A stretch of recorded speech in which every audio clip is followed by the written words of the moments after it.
अतिथि, मेरे बड़े भाई, मेरे मार्गदर्शक, मैं तो कहूँ कि मेरे सब कुछ जो भी समस्या आई इनके कान में बताई कि भाई साहब ये दिक्कत है और तुरंत बोले कि हल हो जाएगा।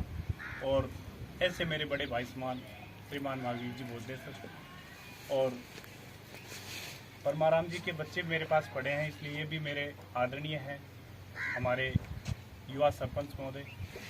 और आज के मामासा संपत जी और पूर्व सरपंच श्रीमान महेंद्र जी, तमाम युवा साथियों और मेरे बड़े बुजुर्गों, आज एक अपने आप को एक अनोखा सा महसूस हो रहा है। अपनों के बीच आकर के इस प्रकार का मिलन इस टाइम पिछले 20 सालों से मेरा नहीं हुआ।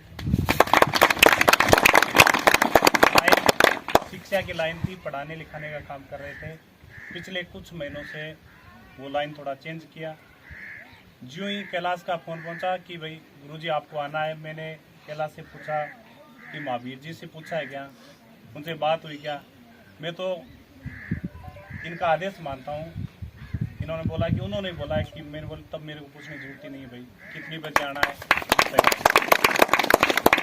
अब जब यहाँ पर देख रहा था, आज गांव की जो प्रतिभाएं हैं, जो क्रिकेट में शायद शहरों से भी आगे हैं, लेकिन दिक्कत एक है कि उनके पास क्रिकेट की जो तमाम सुख सुविधाएं हैं वो बहुत महंगी हैं।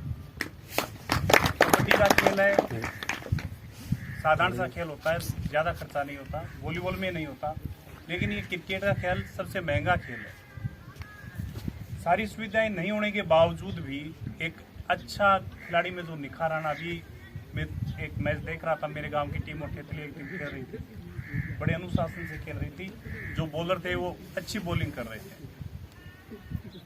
ये 2 दिन पहले की बात है, हमारे चेयरमैन साहब आए हुए थे। उन्होंने मेरे से पूछा कि इस क्षेत्र की कोई ऐसी समस्या है जिसको हम हल कर दें और सभी को बेनिफिट हो।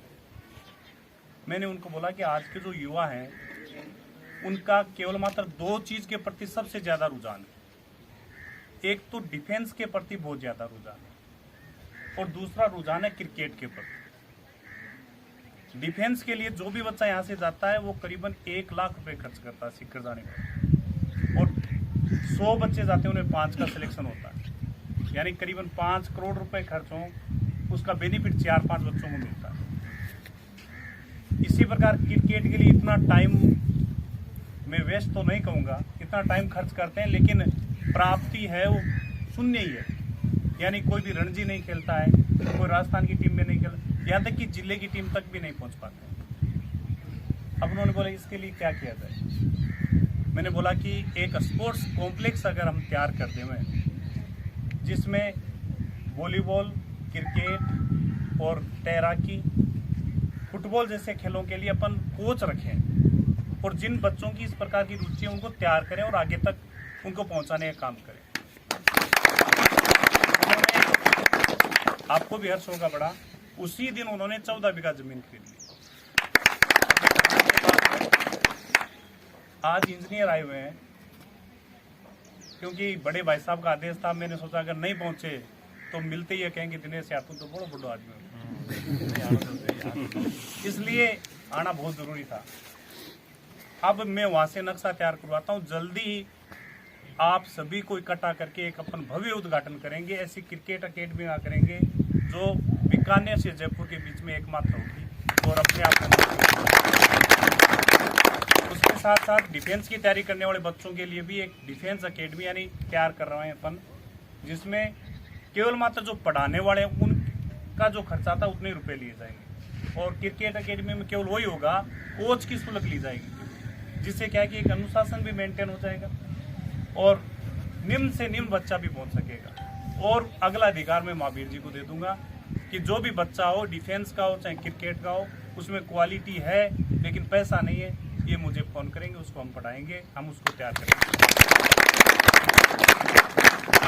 अब बात रही अपने गांव की, यहाँ पर अब ट्रस्ट से मुझे ज़्यादा बड़ी तो इजाज़त नहीं है, लेकिन ये गांव हर घर मुझे जानता है और हर घर को मैं जानता हूँ, इसलिए मैं इस गांव का नागरिक नहीं होते हुए भी एक अपरिदस्य नागरिक भी हूँ।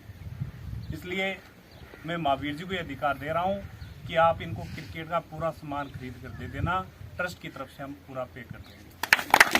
आप नियमित रूप से क्रिकेट खेलो 1 घंटे या 2 घंटे, लेकिन जब भी यहाँ पर आए 1-2 खिलाड़ी तो ऐसे लगने चाहिए कि भाई वो स्टेट खेलने वाला हो, डिस्ट्रिक्ट खेलने वाला हो। मनोरंजन के लिए मत खेलिए, केवल भविष्य निर्माण के लिए खेलिए।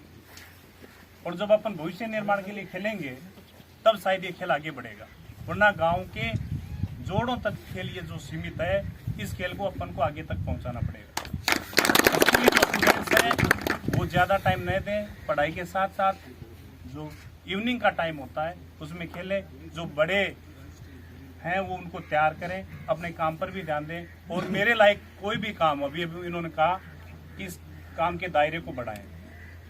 अब कई जगह ऐसी दिक्कतें आ जाती हैं कि वहाँ के चाहे अपना व्यवहार मान लीजिए कुछ में, तो मैं अपने आप को दोषी मानता हूँ कि भाई वहाँ पर वो काम चाहते हुए भी कर नहीं सकते। पिछले दिनों मैंने एक योजना बनाई कि ये जो जांच होती है ना, अपने शरीर की जांच होती है दवाइयों के लिए, जब बीमार हो जाते हैं सबसे ज़्यादा पैसा लूटता है उस समय।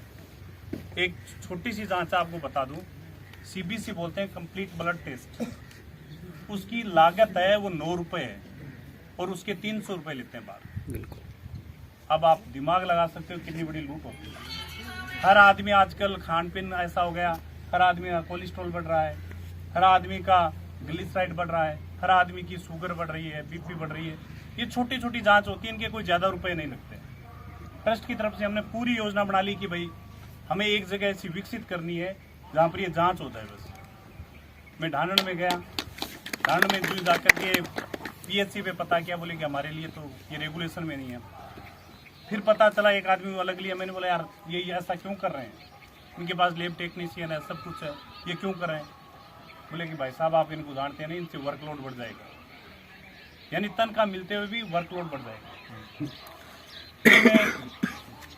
मैंने सोचा कि अगर फतेहपुर में लगा दिया, धानुका में तो है ही है, लेकिन भीड़ इतनी है कि वो 2 बजे तक तो बारी नहीं आती, 2 बजे बाद वो जांच नहीं करते।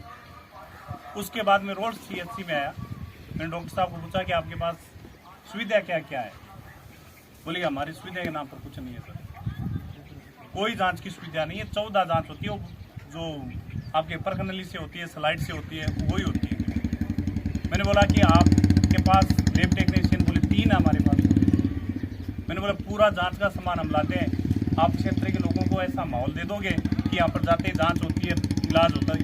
जांच हो जाए तो इलाज तो अलग भी करा सकते हैं, प्राइवेट डॉक्टर से इलाज कराएंगे 100 रुपये लेगा फीस का, ज़्यादा फर्क नहीं पड़ेगा। अब उन्होंने मुझे बताया कि एक ऑटो एनालाइजर आती है 2.5 लाख रुपए की आती है, एक यूरिन एनालाइजर आती है 1.5 लाख रुपए की आती है, एक जो बच्चा पैदा होता है उसको वार्मर मशीन आती है, उनसे बॉडी के पूरे ये CBC आती है 1.5 लाख रुपए की। बोले 7-8 लाख रुपए में सारी जांच की मशीन आ जाएगी। आपको जानकर खुशी भी होगी कि 2 दिन पहले मैं वो सारी मशीनें लाकर रोल CHC में दे चुका हूँ। मैं तो कह रहा हूँ हर सार्वजनिक चीज पर अपना अधिकार है, वो रोड की CHC ना होकर के अपन सब की। वो कहने का मतलब PHC तक वो जांच हो नहीं सकती, उप स्वास्थ्य केंद्र पर तो होना संभव ही नहीं है। और अगर उस चीज को अपन फिर फतेहपुर ले जाएं तो अपने लिए तो वो तो और ज्यादा, यानी अपने क्षेत्र को ज्यादा फायदा। इस क्षेत्र के लिए तो रोड सबसे बढ़िया, सबसे बेस्ट है, इसलिए रोड साफ को सुना था। बहुत अच्छी, हाँ, सारे मिलकर और काम करें।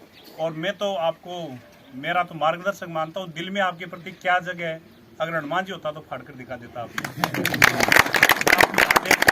हम पूरे काम करेंगे, चाहे वो ढाणन के लिए करो, चाहे पालास के लिए करो, चाहे बागास के लिए करो, पूरे ईमानदारी से आपकी बात को सामने रखेंगे और काम करेंगे। बोलने में कोई गलती हो तो माफ करना।